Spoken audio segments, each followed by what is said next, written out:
Sa pagpasok ng lalaking kalbo ay agad na sumigaw habang ipinapakita ang kanyang kayabangan at galit dahil hindi niya matanggap na may ibang tao sa loob ng silid na nais niyang angkinin, iginiit niyang paalisin si Ming at pilitin itong palabasin sa silid. Ngunit ipinaliwanag ng tauhan sa barko na hindi maaaring gawin yon dahil may mga nakatira na sa silid at may nakalaan ng lugar para sa kanya kaya mas mabuting pumunta na lamang siya sa ibang kwarto. Hindi ito tinanggap ng kalbo at lalo pa itong nagmataas habang ipinagmamalaki ang kanyang pagiging disciple ng Kishan sect at ipinapakita ang kanyang kumpiyansa sa sariling lakas.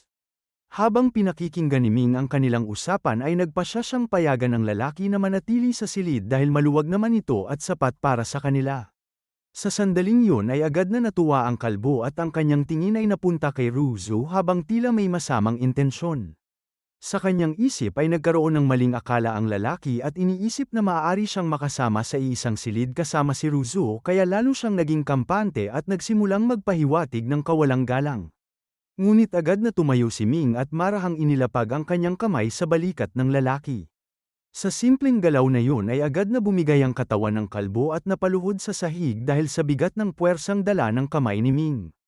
Halos hindi nito kinaya ang lakas na yun at agad niyang napagtanto ang agwat ng kanilang kapangyarihan. Sa sandaling yun ay tinamaan siya ng matinding takot at napagtanto na kung ginamitan siya ni Ming ng kaunting lakas ay maaaring nabali na ang kanyang mga buto. Dahil dito ay agad siyang nagbago ng asal at nagsimulang magmakaawa para sa kanyang buhay. Sa takot ay ipinahayag niya ang kanyang kahinaan at sinabing tila nawalan siya ng paningin dahil hindi niya agad nakilala ang lakas ni Ming at nakiusap na palayain siya dahil may pamilya siyang naghihintay sa kanya. Sa kanyang isipan ay malinaw na hindi niya kayang labanan ang isang taong tulad ni Ming. Agad niyang inilabas ang kanyang singsing at ibinigay ito bilang kapalit ng kanyang buhay habang ipinapakita ang lahat ng kanyang naipon. Ngunit nang tingnan ito ni Ming ay natuklasan niyang kakaunti lamang ang laman nito at hindi ito sapat upang maging kapalit ng kanyang buhay kaya lalo lamang itong nagmukhang katawa-tawa sa kanyang paningin. Ipinahayag ni Ming na hindi niya kukunin ang buhay ng lalaki ngunit kailangan niya ito dahil papunta siya sa Kishan sect at ang lalaking ito ay maaaring maging kapaki-pakinabang sa pagbibigay ng impormasyon. Binalaan niya ito na hindi siya dapat magsinungaling dahil tiyak na may mabigat na kapalit iyon.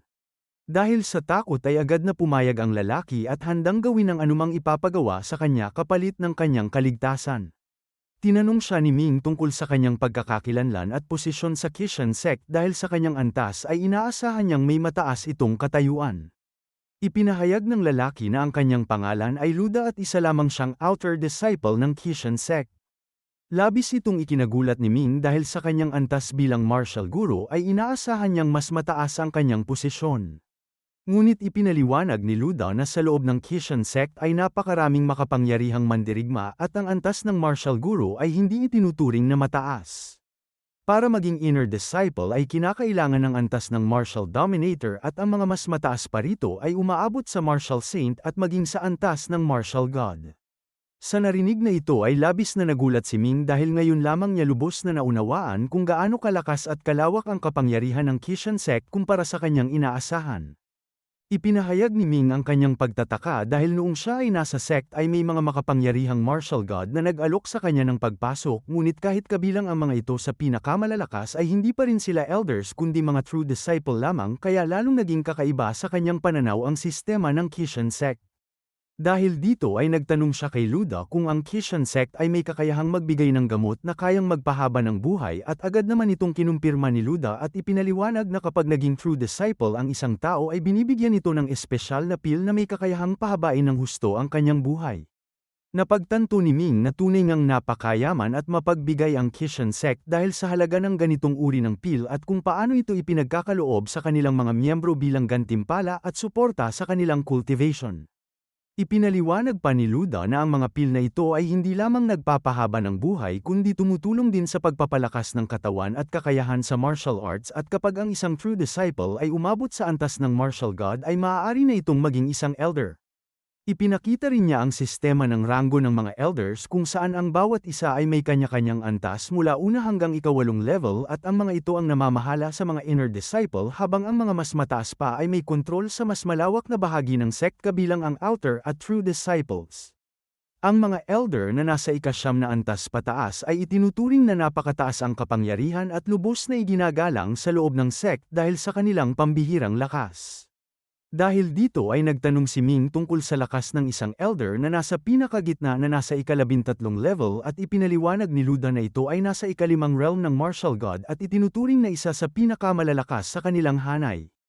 Hindi nagtagal ay inusisa ni Ming ang tungkol sa realm ng gods at ipinaliwanag ni Beiming ang kanyang nalalaman tungkol sa 5 realm ng gods at ang posibilidad na maging divine god matapos maabot ang pinakamataas na realm. Ngunit itinama ng Invisible Sword ang tungkol sa realm kung saan may 3 pangunahing realm at ang isang napakahirap maabot na ika-4 na realm na itinuturing na alamat dahil wala pang nakakamit nito. Matapos marinig ang mga ito ay agad na itinama ni Ming ang kakulangan ng kaalaman ni Beiming at ipinaliwanag na hindi sapat ang impormasyong kanyang nalalaman kaya hindi ito dapat maging basehan ng kanilang pag-unawa sa mas malawak na mundo. Dahil dito ay nakaramdam ng kahihiyan si Beiming ngunit agad itong pinatawad ni Ming at ipinahayag na magpapatuloy sila sa pagkatuto at sabay nalalago sa kanilang kaalaman. Sa gitna ng usapan ay biglang nagbanggit si Luda ng isang mahalagang impormasyon tungkol sa anak ng lider ng Kishan sect at ipinaliwanag na ito ay kamakailan lamang na ibalik sa isla at kasalukuyang tinatanggap bilang isang makapangyarihang nilalang na may katumbas na lakas ng isang martial god. Labis na nagulat si Ming sa narinig dahil siya mismo ang tunay na anak ng Kishan sect kaya hindi niya maintindihan kung sino ang nauna sa kanya at kung paano ito nangyari. Sa kanyang isipan ay agad niyang napagtanto na may isang taong nagpapanggap bilang siya at ginagamit ang kanyang pagkakakilanlan upang makuha ang posisyon na dapat ay para sa kanya. Dahil dito ay agad niyang tinanong si Luda tungkol sa kalagayan ng ina ng batang ito at kung ito ba ay tunay na kinilala ngunit pinigilan siya ni Luda at tila hindi sang-ayon sa kanyang hinala. Ipinahayag ni Luda na napakalakas ng kanilang leader at kaya nitong makita ang tunay na pagkatao ng isang tao sa isang sulyap pa lamang kaya imposibleng hindi nito makilala ang sariling anak. Ipinaliwanag din niya na dumaan sa pagsusuri ang taong ito bago tuluyang tanggapin at gawing pinuno kaya lalo itong nagpatibay sa kanyang paniniwala. Sa narinig na ito ay lalo pang naguluhan si Ming dahil malinaw sa kanya na may isang taong nagpapanggap bilang siya ngunit hindi niya maunawaan kung paano nito nalampasan ang pagsusuri at maging ang pagkakatugma ng dugo. Dahil dito ay napagtanto niyang hindi magiging simple ang kanyang paglalakbay at kailangan niyang personal na pumunta sa Kishan sect upang malaman ang katotohanan. Matapos nito ay ibinalik ni Ming ang singsing kay Luda at ipinaliwanag na hindi niya ito kailangan ngunit kailangan niyang samahan siya patungo sa Kishan Island dahil may nais siyang ipagawa rito. Tinanggap ito ni Luda dahil wala rin siyang magagawa sa sitwasyon. Makikitang narating na ni Ming at Luda ang Kishan Island at ipinapakita ang kalakihan at karangyaan ng nasabing isla. Pagdating sa pasukan ng Kishan sect ay makikita ang napakahabang pila ng mga nais maging disciple at malinaw na napakaraming tao ang nagnanais makapasok sa loob nito. Sa pagtingin ni Ming ay napagtanto niyang mahirap makapasok kung susunod siya sa normal na proseso dahil tila aabutin pa ng napakahabang panahon bago siya makapasok. Dahil dito ay ipinahayag ni Ming ang kanyang pag-aalala ngunit agad siyang pinakalma ni Luda at ipinangako na tutulungan siya nitong makapasok ng mas mabilis gamit ang kanyang koneksyon bilang isang outer disciple. Ipinaliwanag ni Luda na dahil sa kasikatan at lakas ng Kishan sect ay maraming mandirigma mula sa iba't ibang dynasty ang naglalakbay upang sumali kaya normal lamang na magkaroon ng mahabang pila at mahirap makalusot kung walang koneksyon. Sa gitna ng kanilang pag-uusap ay napansin ni Luda ang pagbabago sa anyo ni Ming kaya tinanong niya ito tungkol sa dahilan ng kanyang pagpapalit ng pagkakakilanlan. Ipinaliwanag ni Ming na ginagamit niya ang kanyang tunay na anyo sa pagkakataong ito at ang dati niyang anyo ay isang disguise lamang upang maitago ang kanyang identidad. Ngunit ang katotohanan ay hindi niya maaaring gamitin ang kanyang tunay na pangalan dahil kilala siya bilang mula sa Qinlong Dynasty at bilang asawa ng isang prinsesa kaya kung mabubunyag ang kanyang pagkakakilanlan ay maaaring magdulot ito ng problema sa kanya. Dahil dito ay mas pinili niyang gamitin ang ibang identidad upang makapasok sa Kishan sect nang hindi napapansin. Ipinahayag ni Luda ang kanyang plano na gamitin ang kanyang katayuan bilang outer disciple upang dalhin si Ming sa loob at suhulan ang recruiting elder upang makalampas sa unang yugto ng pagsusuri. Sa ganitong paraan ay hindi na nila kailangang pumila ng matagal at makakatipid sila ng oras. Tinanggap ni Ming ang plano at sumama kay Luda patungo sa loob ng sect habang patuloy silang nag-uusap tungkol sa proseso ng pagsusulit. Ipinaliwanag ni Luda na kahit malampasan nila ang unang yugto ay kailangan pa ring harapin ni Ming ang natitirang dalawang pagsusulit at batay sa kanyang kakayahan ay tiyak na madali niya itong malalampasan. Habang naglalakad sa loob ng Kishan sect ay napansin ni Ming ang kasaganaan ng lugar at ang kakaibang karangyaan ng mga gusali na tila mas higit pa sa nakita niya kahit sa Imperial City kaya agad niyang naitanong kung saan nagmumula ang ganitong kalaking yaman. Ipinaliwanag ni Luda na ang kasaganaan ng Kishan Island ay dulot ng dami ng mga mangangalakal na pumupunta rito upang magnegosyo kaya naging sentro ito ng kalakalan at mas malaki pa ang kita nito kumpara sa pinagsamang ekonomiya ng limang dynasty. Ipinaliwanag ni Luda na humigit kumulang 10%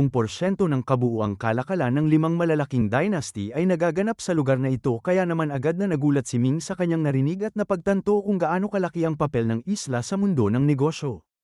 Naisip ng ating bida na kung ganoon kalaki ang bahagi ng kalakalan na umiikot dito, tiyak na may kakaibang sistema na nagpapatakbo rito.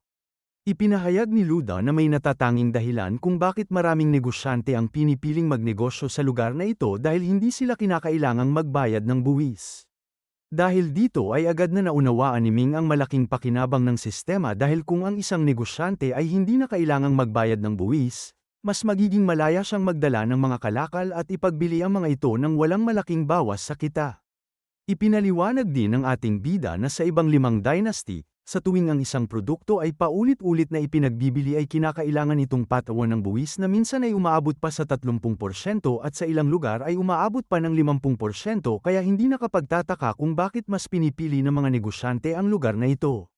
Gayunpaman ay agad ding napaisip si Ming kung paano kumikita ang kanilang panig kung walang direktang buwis mula sa mga negosyante kaya malinaw na nais niyang maunawaan ang tunay na sistema sa likod nito.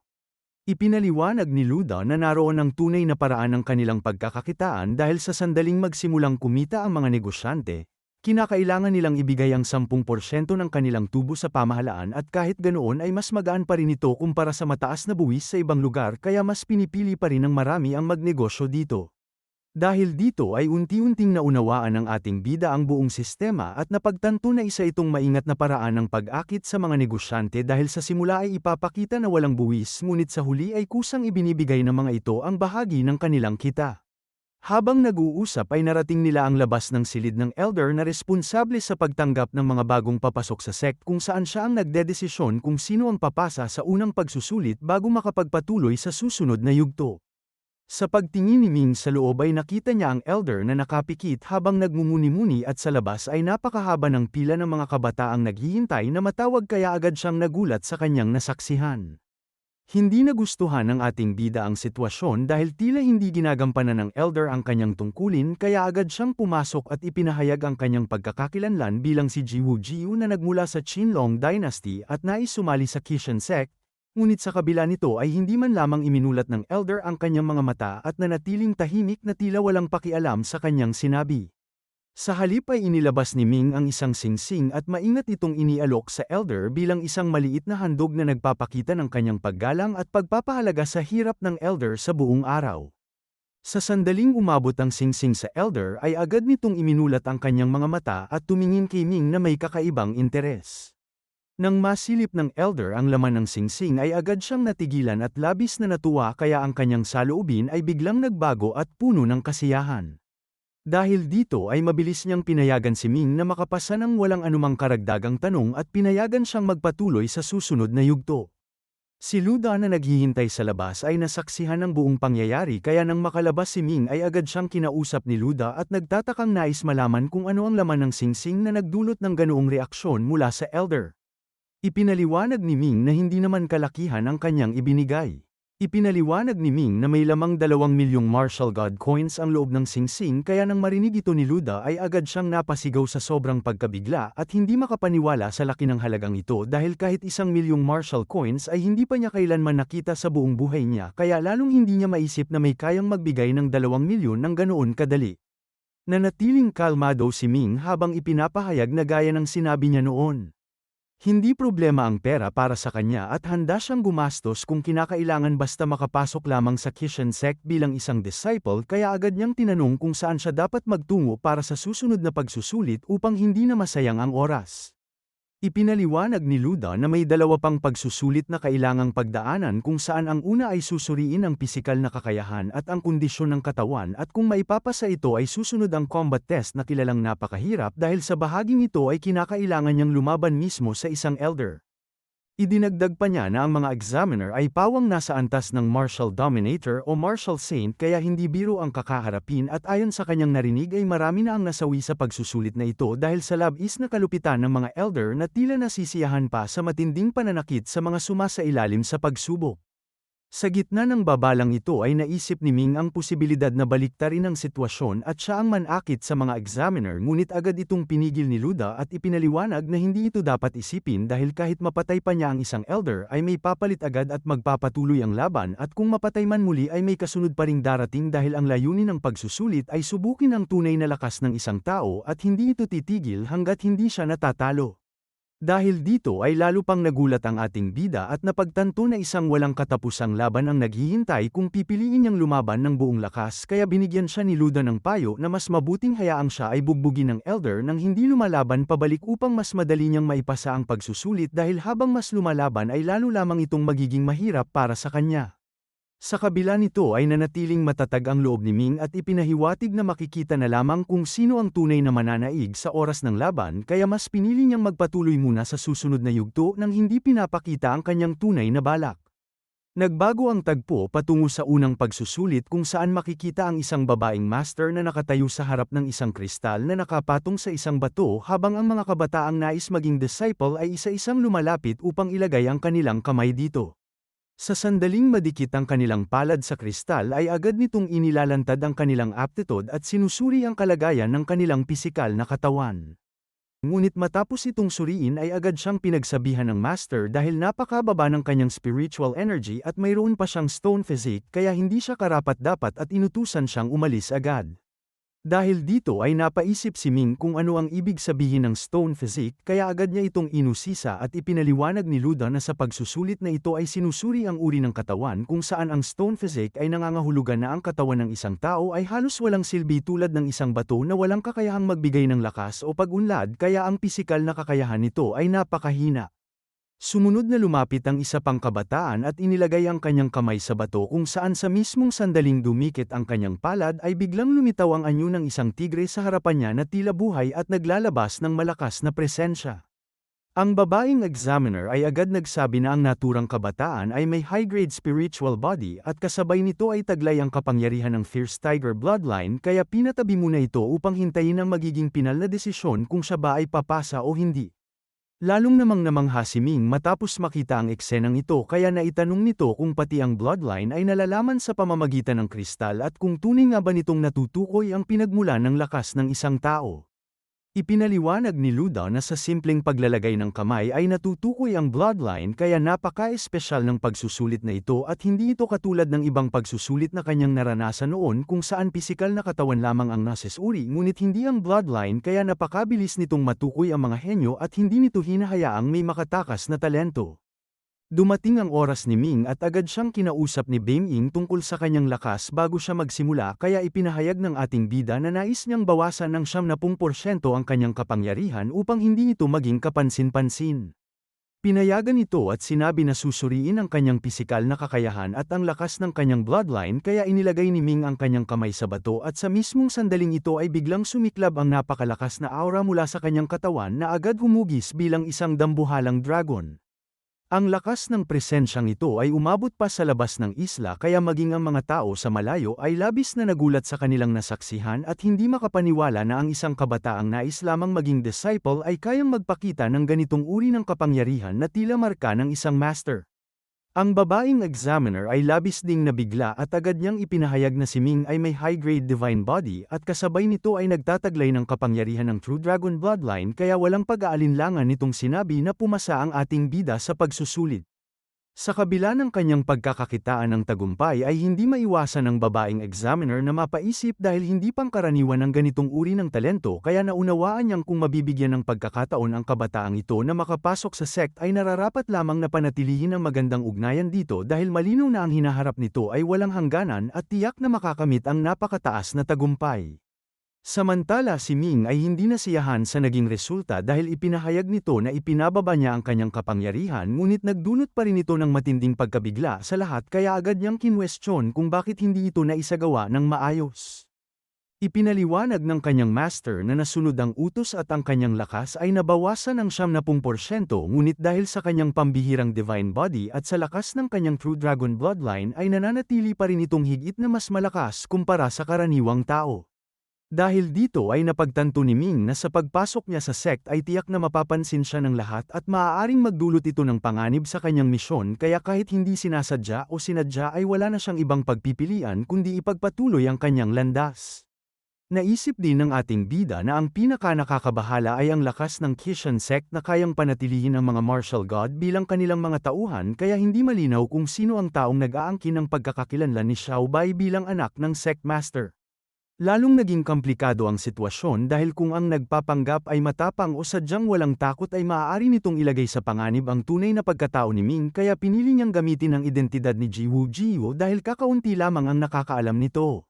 Matapos malampasan ang ikalawang pagsusulit ay agad na nagtungo si Ming sa ikatlong pagsusulit kasama si Luda na hindi maitago ang paghanga sa ipinakitang lakas ng ating bida dahil kahit inaasahan niyang malakas ito ay hindi niya inakalang aabot ito sa ganitong antas kaya tuluyan na niyang kinilala si Ming bilang kanyang master. Hindi na ito pinansin ni Ming at agad niyang ipinahiling na dalhin siya sa ikatlong hall kung saan pagdating nila ay makikita ang isang malawak na arena na napapalibutan ng maraming instructor na nagsisilbing mga examiner. Sa gitna ng arena ay tumayo si Ming at ipinahayag ang kanyang pangalan bilang Jiwoo Jiwoo at ang kanyang layunin na sumailalim sa pagsusulit habang sa magkabilang panig ay nakaupo ang maraming master na nakatuon ang atensyon sa kanya at handang suriin ang kanyang kakayahan. Ang balita tungkol kay Ming ay mabilis na kumalat sa loob ng arena kung saan nalaman ng marami na taglay nito ang top-grade divine body at ang pambihirang kapangyarihan ng True Dragon Bloodline kaya agad itong naging sentro ng atensyon ng mga nakatataas. May ilan na nakaramdam ng pag-aalala dahil malinaw na ang ganitong uri ng talento ay tiyak na magdadala sa kanya sa napakataas na tagumpay sa hinaharap at kung mapapasama nila ang ganitong uri ng tao sa kanilang panig ay magiging napakalaking pakinabang nito para sa kanila. Sa gitna ng tensyon ay isang payat at tila mahinang kabataan ang kusang lumapit at nagpahayag na hindi na kailangang kumilos ang iba dahil siya na ang mauuna upang subukan ang kakayahan ni Ming at alamin kung ano ang tunay na antas nito. Lumapit ang master na ito sa gitna ng arena at ipinakilala ang sarili bilang Changzai na siyang manggunguna sa pagsusulit habang ang iba pang naririto ay magmamasid at susunod lamang kung sakaling mapatunayang karapat-dapat si Ming. Ipinaliwanag niya na ito ang proseso ng pagsusulit kung saan kinakailangan nitong talunin ang kalaban at tiisin ang matinding pag-atake upang masukat ang tunay na tibay at lakas ng kanyang pisikal na katawan dahil habang mas nasusubok ang katawan ay mas malinaw kung karapat-dapat itong pumasa. Tinanggap ni Ming ang hamon ng walang pag-aalinlangan at agad nagsimula ang laban kung saan si Changzai ay mabilis na sumugod na nagdulot ng alikabok sa paligid dahil sa bilis ng kanyang galaw. Hindi naman nagpahuli ang ating bida at agad na sumalubong gamit ang isang suntok ng kamao na may kasamang kontroladong lakas. Sa sandaling nagbanggaan ang kanilang puwersa ay napansin ni Ming na ang lakas ng kalaban ay nasa antas ng martial guru ngunit tila may pagpipigil sa kanyang kapangyarihan kaya napaisip ito kung bakit hindi nito ginagamit ang buong lakas. Sa gitna ng kanilang engkwentro ay lihim na nagpahayag si Changzai na humahanga siya sa kakayahan at pisikal na katawan ni Ming at ipinaliwanag na ang mga elder sa likuran niya ay may intensyong bugbugin si Ming nang halos ikamati nito kaya iminungkahi niyang magpanggap na matalo upang mailigtas ang sarili at makapasa ng may mataas na marka. Ipinahayag din niya na nais niyang mapasama si Ming sa kanyang grupo dahil nakikita niya ang potensyal nito bilang isang henyo at ayaw niyang maagaw ito ng ibang elder kaya handa siyang tumulong kapalit ng pakikipagtulungan.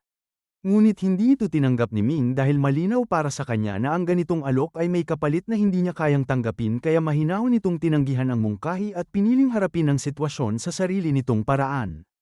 Dahil dito ay agad umatras si Changzai at ipinahayag ang kanyang galit habang tinatawag na mayabang si Ming at hinamon nitong ipakita ang tunay nitong kakayahan. Agad nagtipon ng napakalakas na enerhiya si Changzai sa kanyang paligid at inilabas ang kanyang pinakamalakas na teknik na Tiangang Fist na nagpakawala ng mabigat at mapaminsalang puwersa patungo kay Ming. Sa kabila nito ay nanatiling kalmado ang ating bida at napagtanto na kung susunod siya sa mungkahi ng kalaban ay lalo lamang siyang mapapahamak sa hinaharap dahil gagawin niya ang lahat ng elder bilang kanyang kaaway kaya mas mainam na harapin na lamang ang lahat sa mismong sandaling ito. Sa pagtaas lamang ni Ming ng kanyang kamay ay sapat na upang ipakita ang kanyang kontrol sa lakas at sa isang simpleng pitik ng daliri ay agad niyang winasak ang Tiangang Fist na parang wala itong halaga.